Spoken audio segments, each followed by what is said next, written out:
I mean, I don't know what to say. Like, legitimately one of the craziest trades in the history of the NBA. By far the craziest trade in any sport in my 31 years of life. I went to bed early last night, had a real relaxing, chill night. Passed out, did not expect to wake up to pure pandemonium and chaos, but we all saw it at this point. Luka Doncic is now a Los Angeles Laker. Anthony Davis is part of the Dallas Mavericks. The Utah Jazz ended up getting 2 second-round picks and Hutch Jafino from the deal in what is just seriously a mind-blowing, ridiculously crazy, absurd, wild, freaky, I don't understand it kind of move. Let's talk about it. I want to talk to you guys. I'll probably go 20 minutes here and just talk about it. But like, holy shit, guys. I cannot believe I'm trying to dissect this from all rational standpoints. I don't have good answers. Let me just put it out there now. I'll run you through my thought process behind this, and then we'll talk about how the Cavs can be the beneficiary of this in a sec. And then I want to hear what you guys think. But first and foremost, Luka Doncic is 25 years old. 25 years old. Last season, just 6-7 months ago, he carried the Dallas Mavericks to an NBA Finals appearance against the Boston Celtics. Was he the only reason they reached the NBA Finals? No. They got good play from PJ Washington. Kyrie Irving played his best stretch of basketball. But let's call a spade a spade. They reached the NBA Finals because Luka Doncic was basically the best player on the planet in the postseason and carried that team to the NBA Finals. And then 6 months later, a year and a half before his contract was up, reportedly before he had asked for a trade, according to Mark Stein, who covers the Dallas Mavericks and is tied to the Dallas Mavericks as closely as any reporter in basketball, said they were not aware that Luka wanted out. So they did this on their own volition, according to reports. Traded a 25-year-old who is, we can argue, the second or third best player in basketball, fourth if you really want to get crazy, but an undisputed top 5 player in his prime, under contract to the Los Angeles Lakers, and they did not get all of the Lakers' assets in return. Couple thoughts initially. One, in no scenario, if I was general manager of the Mavericks, and that is currently Nico Harrison, not Mike Lucas. So sure, I am not. There is no way in the world that I'm trading a 25-year-old Luka Doncic unless he said, I will not resign and I want to be traded. And maybe that happened. It's just not being reported. And if that's the case, then whatever, different story. But according to all reports, Luka did not ask out, and the Mavericks still decided to trade him to the Los Angeles Lakers, which is a unrecoverable mistake, in my opinion, by the Dallas Mavericks. You do not trade a player of Luka's caliber at the age he is, still under contract, without being forced to. And if you are going to trade Luka Doncic, if that is the path you feel you have no other option, then tell the world, hey, Luka's for sale and let's get the best offer available. Because I can guarantee you, if Luka was on the open market, you would be able to get a bigger return than Anthony Davis, Max Christie, and 1 first-round pick. Oklahoma City has 12 first-round picks to trade. The Spurs have a plethora of young talent and a handful of picks. Stephon Castle, Devin Vassell, all the Hawks picks from the DeJounte Murray trade. There were better packages out there for the Mavericks than Anthony Davis, Max Christie, and 1 first-round pick. Now, granted, Dallas may be looking at their roster and saying, we're in win-now mode. Kyrie Irving was drafted in 2010. He's on the back end of his career. Still a good player, but on the back end of his career. We compare him with Anthony Davis alongside the other bigs we have in Gafford and PJ Washington and Derek Lively. So Davis is now our 4, not our 5, which makes him happy, and that gives us a chance to compete. And so be it. I see it. That makes sense. Their starting lineup now is pretty attractive, but Kyrie isn't always available. Anthony Davis is currently a little banged up. He has his own injury issues. Derek Lively's out for 3 months with a foot injury. He'll be reevaluated in March and potentially come back for a playoff run. There is a narrow window for this trade to not become an all-time disaster for the Dallas Mavericks. And if they do end up winning a championship, then I'll be the first to put my hand up, say, my bad, I got it wrong. Kudos to you for having balls of steel that I never in a million years could have imagined. But if this doesn't end with at least a championship, I don't care about a finals appearance. You got that with Luka. You have to win a championship to make this deal make any sort of sense for the Dallas Mavericks. You have to win a title. And if you do that, kudos. And if you don't, this has a chance to go down as one of the most baffling, absurd, ridiculous, unnecessary trades in the history of sports. Once again, there could be some back channeling here by Luka to the front office saying, I don't want to resign, but I have a hard time believing that because Luka was eligible for the 5-year, $345 million Supermax next offseason. He cannot sign that Supermax now in Los Angeles. You can only sign the Max Supermax with the initial team that drafted you. So this is actually costing Luka money, and if money was the factor here, then he's costing himself money in the short term by asking out. So I just don't buy that. And sure, there was the report out this morning that Luka had ballooned up to 270, and Dallas had concerns about his shape, his defense, his conditioning. Sure, fine. Despite all that, he's still one of the 3 or 4 best players in the NBA. And for a 1-for-1 scale, Luka Doncic is a better basketball player than Anthony Davis. Like, how did the Mavericks not get both of the Lakers' first-round picks in this instance? The Lakers had 2 first-round picks to trade, 29 and 31. How did you not get both? Hell, go back 3 years ago. Kevin Durant got traded from the Nets to the Suns. Kevin Durant, top 10 player in the league, one of the best scorers ever, a little older than Anthony Davis is at the time, and definitely older than Luka Doncic. Got traded for 4 picks, 2 swaps, Mikal Bridges, and Cam Johnson. 4 picks, 2 swaps, Cam Johnson, Mikal Bridges. Mikal Bridges then got flipped for the equivalent of 5 first-round picks in picks and swaps. And you got 1 first? 1 first for Anthony Davis? I understand. I mean, for Luka Doncic, I understand Anthony Davis counts as a couple of first-round picks in that equation too, but you should have got every asset possible from the Lakers if you're giving up the 2nd or 3rd best basketball player in the world who's still under contract and who is still 25 years old. This is an absolute baffling move by the Dallas Mavericks. I understand if you want to get out of the Luka business. I disagree, but okay.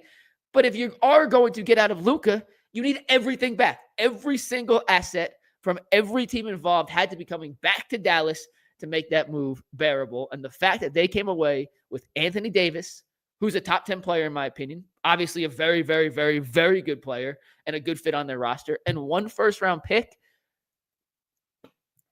I don't understand. Help me. I'll read some comments in a sec, but guys, help me understand this. If you think this was a smart move by the Mavericks, please tell me why. I'm looking for a reason why. Please enlighten me on how, in both the short and the long term, this makes the Mavericks better. For the Lakers, now you got LeBron and Luka together. This is the perfect pairing mate for LeBron, who can dominate games for certain stretches still, but is not a 48-minute per player game. And you're putting essentially 2 supercomputers on the court together for the Lakers now, and Luka and LeBron. And I can't wait to see how that plays out together offensively. Defensively, it's going to be a nightmare between Luka, LeBron, and Austin Reeves. I mean, talk about hunting season for opposing teams. And I don't think this makes the Lakers a championship contender. It probably actually makes them a little bit worse in the immediacy because of the redundancies between Luka and LeBron. But long-term, you have a 25-year-old top 5 player in the NBA who, after being traded, will almost certainly sign the 4-year max extension he's eligible for next year. You have the building block of the future, and the Lakers just keep finding ways to get additional talent. And I think they fleeced the Mavs. I'm sorry, I do. I think they fleeced the Mavs. But how does this affect the Cavs? First and foremost, I don't think there's any immediate, this happened, so now this will happen for Cleveland. But I do think there are 2 kind of takeaways from this that could impact the Cavs at the deadline. Then I'm going to get to some fan comments to help just talk about this chaos. The first and most important part of the Luka AD trade in terms of how it relates to the Cavaliers is that just because a general manager says this is the asking price for player A, and just because you and I may look at a deal and say the Cavs may not have enough assets to acquire player X, that does not mean that that is reality. If you had told anybody, any single person in the chat watching right now, any single person you find on the street in the city of Cleveland, in Los Angeles, in Dallas, if you tried putting this in 2K, hey, we're going to get Luka Doncic for Anthony Davis, Max Christie, and a first, it would have been rejected. Every single person would have said that is not nearly enough to acquire Luka Doncic. But guess what? It was. So when the Nets say you need 2 first-round picks to be in the Cam Johnson business, sure, they can say that. Does that mean you actually need 2 first-round picks? No. Maybe the Mavericks thinks Max Christie is the equivalent of a first-round pick. Just like maybe the Nets believe Jalen Tyson is the equivalent of a first-round pick, or another team around the league views Jalen Tyson or someone on the Cavs, let's say Isaac Okoro, as the equivalent of a first-round pick. The reality is we all have our opinions, just like each and every NBA GM has their opinions. And what they think of a certain player could vary greatly from what we think of a certain player. So although the Cavs on paper don't have a plethora of assets to make some kind of blockbuster move, and they won't do anything in the likes of this, but to acquire an all-star caliber player or maybe a Cam Johnson or anyone in the names that we talked about last week, just because we don't think they have enough assets to does not mean the reality is that they don't actually have enough assets. There are ways, and there are certain people in different corners of the NBA world that value individual players significantly different than the other portion of the NBA world. So I'll use Jalen Tyson as an example just because he's the best for the Cavs. Some teams may not have had Jalen Tyson with a first-round grade coming out of the draft last year. Some teams may have had Jalen Tyson as a lottery grade coming into the draft last season.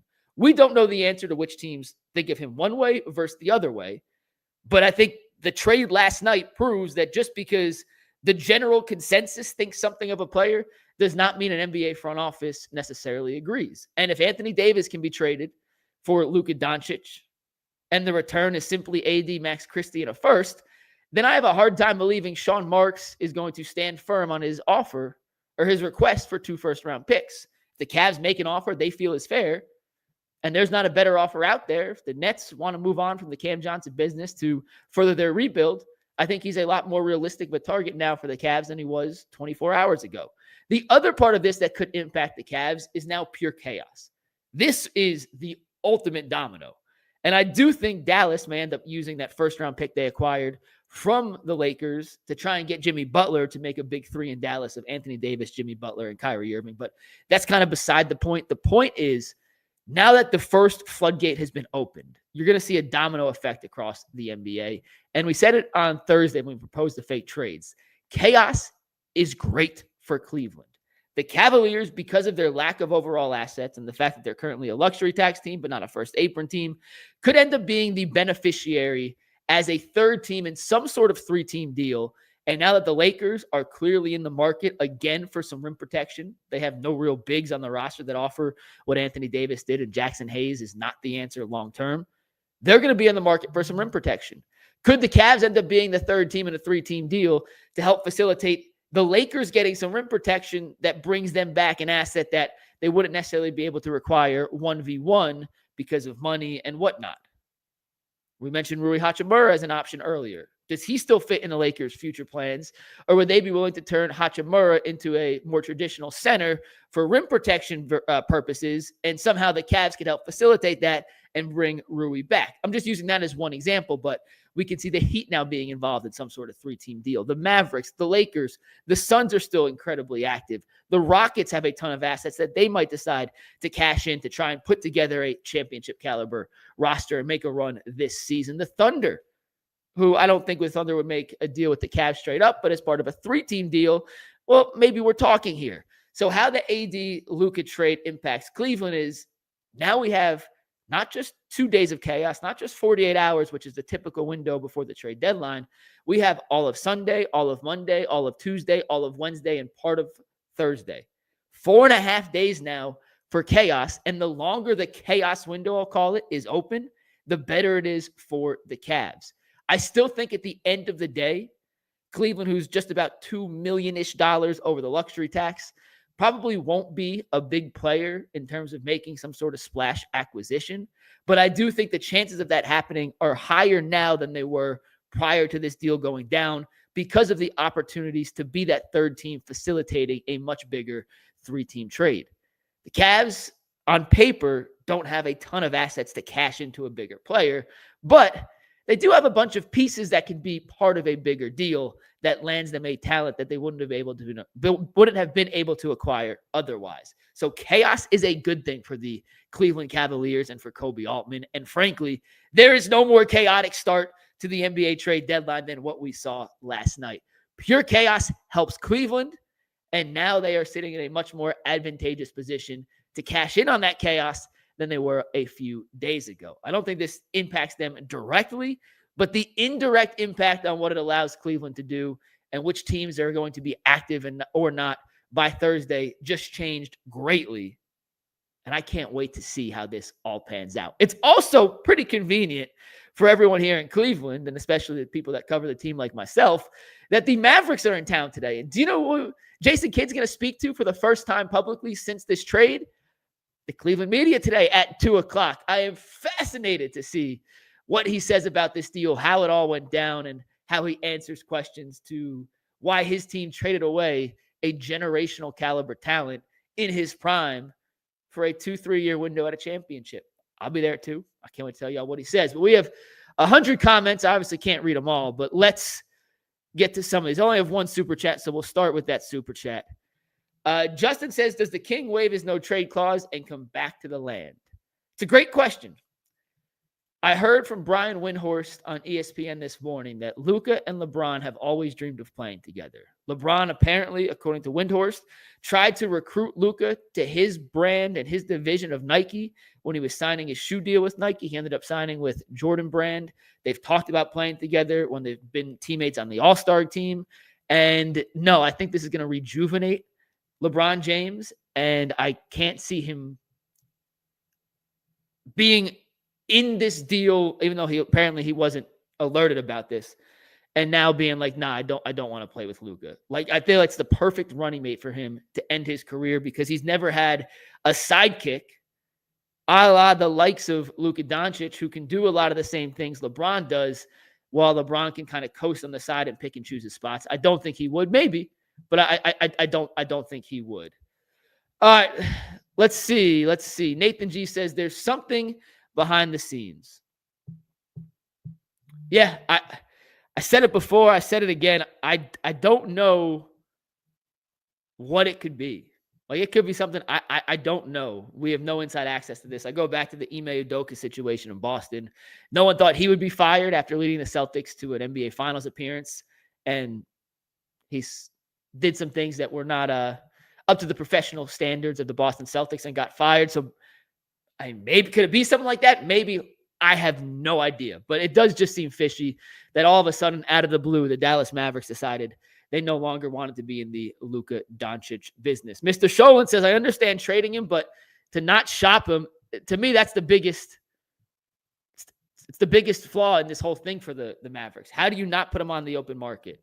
You don't. Like how? Hell, I don't even know if OKC would want to be involved with that. Does he fit into their system? I don't think so, but they have 12 first-round picks to trade, or the San Antonio Spurs. If I'm the Spurs and Luka was available, yeah, the De'Aaron Fox thing sounds intriguing, but hell no. Luka and Wemby, 2 international guys for the next decade and a half? Oh, my God. Like, you could have got more, and that's why I don't understand that. Let's see. Willis Reynolds says, do your 3-team trades help make the Cavs get better and get the Lakers a center? Yeah, but I don't know how the money works now without Anthony Davis, so I'd have to readjust that. There was the one we talked about with Rui going to the Cavs, Niang and Robert Williams going to the Blazers, but Hood Schifino was part of that initial fake trade, and he's in Utah now, so not exactly applicable. Let's see. The Luka or Deshaun trade, which is worse? We can't say anything for sure until this plays out for the Mavs. But I mean, they gave up all the assets for Deshaun, and he did nothing here. So if Anthony Davis does anything, it's already a better trade, unfortunately. Let's see. Curtis Thomas says we need to get the Mavs GM to the Nuggets so we can get Jokic. Yes, that would be incredible. The Lakers are not done trading. Carmart01 says they're not. I think Valanciunas is going to end up in LA with them. Just a heads up. That is my initial gut reaction. That's going to end up being the center they get. Steve Whitaker says, "Can we get Herb Jones?" Listen, I don't think so, but I also didn't think there was any way Luka would be a Laker today. So I don't want to say anything's impossible. The Cavs and the Pelicans have the natural built-in connection with David Griffin being their GM, previously working here. Those two front offices talk all the time. So there's a chance, but I have a feeling if that deal was going to happen, we would have had a pretty good indication of that already. We have a super chat here from Shalish. Mikey Rock. Thank you, Shalish. Do the Cavs absolutely need to make a trade considering the second apron kicking in next year? As far as the Cavs go, listen, I don't think they have to make a deal. I don't think it is 100% necessary to make a deal. But it is significantly easier to make a deal now before you're in the second apron next year.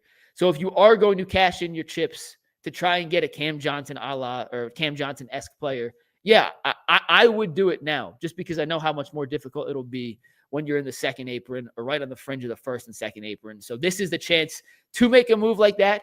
But I also understand the Cavs have the best record in basketball. The Celtics don't seem to be clicking. Are they the favorites to win it all? The Cavs, no, but I also understand that if you make the move now, you're handcuffing yourself to that roster for the future. If you don't make a move, you may be handcuffed regardless of making a move or not just because of the second apron. So I would advise Kobe, if there's a move out there that improves your top 8, go do it. Once again, it takes 2 to tango. Do they have enough to get Cam Johnson from the Nets, or could another team outbid them? We don't know. But I would advise Kobe, go make a move, go try to improve this top 8. Because it would be worth it to do now as opposed to the difficultness it would take to do next year when you're in the apron. Trey Murphy, there's not a chance. I would love Trey Murphy. He's the perfect fit, literally the perfect fit, but they're not trading Trey Murphy at all. Let's see. What else we got today? We got 600 people in here. Shout out to you guys. It's just listen. It's a batshit crazy trade. Lauri Markkanen cannot be traded this year. He signed his contract the day after let me simplify it. He signed his contract on the day after he would have been eligible to be traded this season. So he signed his extension. The extension means you can't be traded for 6 months.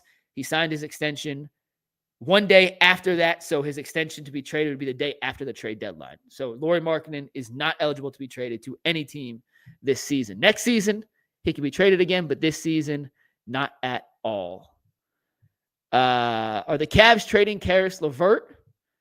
I'm sure he's being offered, but who the hell knows what his value is? I say that not in a bad way. Just I think we saw today. We don't know. I have no idea how to judge what the NBA thinks of Karis LeVert. No one does. Kobe is out there shopping. He may not. So, yeah, I think they're going to end up doing something. I don't think they're going to stay $2 million over the luxury tax. Jason Lloyd wrote an article this morning saying there's the possibility of packaging together Tristan Thompson and Sam Merrill, or 2 lower end salary guys wise, to a team like the Nets or to Washington, just to take on the salary, get a second round pick back, and sign 2 buyout guys. And that brings you under the luxury tax without really messing up your main rotation for the playoffs, which I could see happening. But that's about all I expect the Cavs to do, unless the Nets are willing to play ball, or if there's a 3-team chaos deal. So I'm ready. Listen, this next 4.5 days are going to be crazy. I still can't believe this trade happened. I still don't understand it. Sure, Luka has a little bit of defensive liability issues, but he also was good enough to carry the Mavs to the finals last year. And now he's paired up with LeBron James on the same team with the Lakers. It's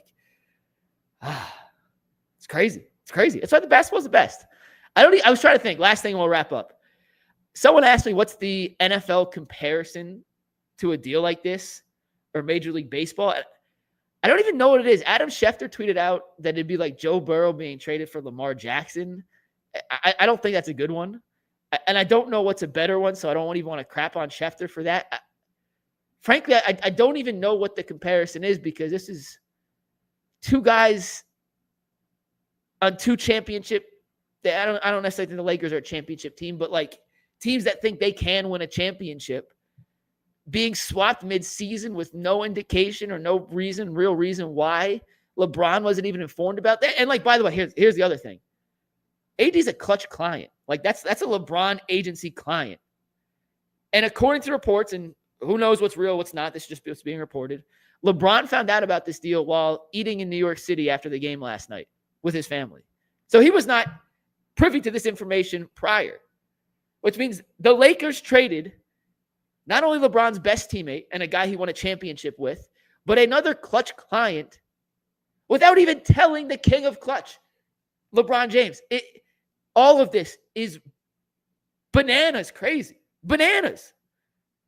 And it's awesome. And I can't wait to talk to Jason Kidd in 2 hours. So that's going to wrap it up from here. We will see you at the Cavs-Mavs game this afternoon at 3:30 Sunday afternoon tip for your Cleveland Cavaliers today. Who the heck knows what to expect from Dallas? Anthony Davis, obviously not there. Luka clearly not playing. It'll be Kyrie and the rest of the ragtag Mavs against your NBA best Cleveland Cavaliers. I appreciate everyone tuning in. Over 600 people for this. You guys are the best. Does it affect the Cavs directly? No, but they could be the beneficiary due to some trade deadline chaos. It's going to be a fun 4.5 days. We'll talk about it more tomorrow on the Ultimate Cleveland Sports Show. Peace.